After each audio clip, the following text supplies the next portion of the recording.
Salut, c'est Thomas du site gagné au parisportif.com. Ravi de te retrouver aujourd'hui pour ce nouvel enregistrement dans lequel on va voir l'avantage des paris sportifs par rapport aux paris hippiques.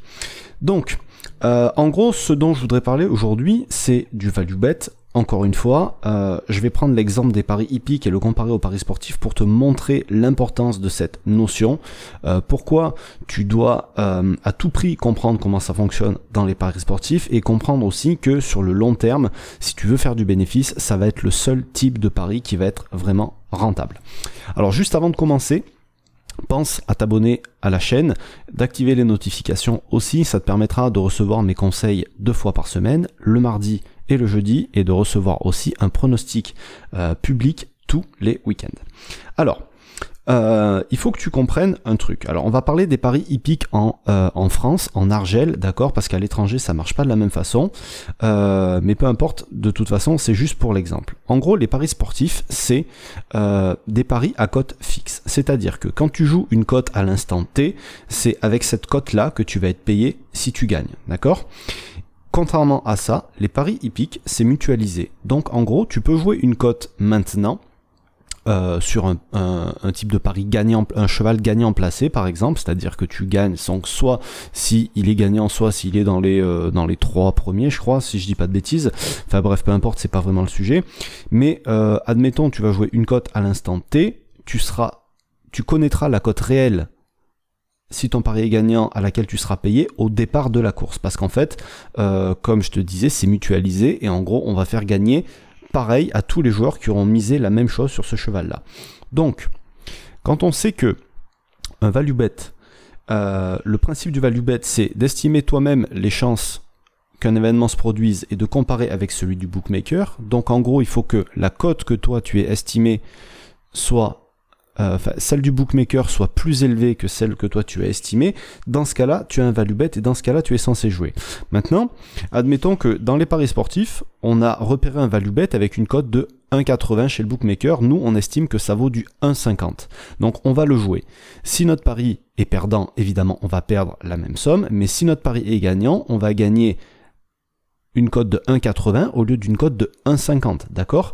Alors que dans les paris hippiques, tu as beau jouer une cote de 1,80 maintenant, si au moment du départ de la course, la cote est tombée à 1,50, voire en dessous des 1,50, ben finalement, tu vas gagner beaucoup moins d'argent déjà, et peut-être que la value que tu avais vue sur ce pari-là, elle n'y est plus du tout au moment du départ de la course. Et donc cet écart de bénéfice que tu peux faire finalement dans les paris sportifs, parce que sur les paris sportifs, tu peux savoir si tu as joué un value bet en comparant la cote que toi tu as joué et la cote au moment où le match commence. Pour ça, il existe un site qui s'appelle Odds Portal sur lequel tu peux voir tout ça.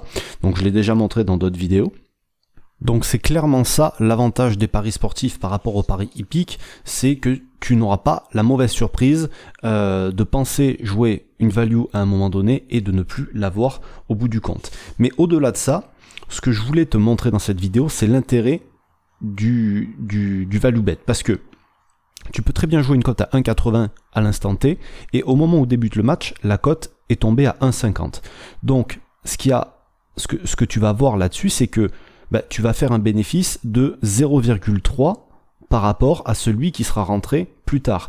Et la cote au moment où commence le match est censée refléter au plus juste les probabilités réelles de gagner de l'équipe ou que l'événement se réalise. Donc si toi, tu arrives à trouver des value bets souvent, c'est-à-dire que tu feras beaucoup plus de bénéfices que ce qui était prévu de faire finalement si tu avais joué au dernier moment. Et donc tu vas battre le bookmaker à chaque fois que tu vas gagner un pari.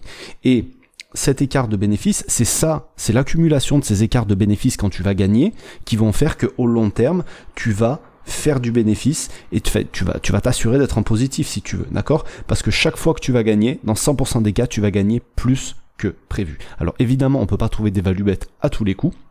On fait des erreurs, on se trompe, on a des erreurs d'interprétation, il y a des événements qui font que finalement on n'en a pas joué, mais si on arrive à en jouer la majorité du temps, c'est juste une question de patience et une question de temps avant qu'on soit en positif.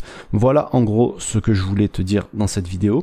Juste avant de partir, pense que tu peux récupérer tous les outils que j'utilise dans mes paris sportifs, un fichier pour tenir ton historique, ton bilan, pouvoir l'étudier, etc., etc., et aussi des fichiers qui vont te permettre de sécuriser tous tes paris sportifs. Sur ce, je te laisse, t'as le lien pour ça qui est juste en dessous de la vidéo. Je te souhaite plein de réussite dans tes futurs paris, je te dis à très bientôt, salut.